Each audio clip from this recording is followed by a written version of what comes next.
Ja, wir verabschieden uns heute auch von Tenzin. Tenzin war 3 Jahre bei uns, 2 Jahre im Kindergarten und jetzt in der 1. Klasse. Und sie wird die 2. Klasse nächstes Jahr besuchen, gerade hier im Angelrhein-Schulhaus als Theatersprecherin. Genau. Tenzin ist eine unglaubliche Zeichnerin. Sie zeichnet wunderschön und malt wunderschön aus. Und sie liebt alles, was pink ist. Und Prinzessinnen und Einhörner. Darum haben wir hier etwas für Sie, das Ihnen ganz sicher gefallen ist. Und Glitzer natürlich auch.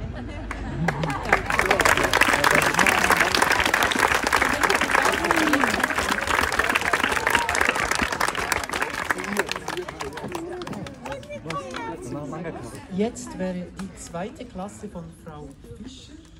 Frau Fischer?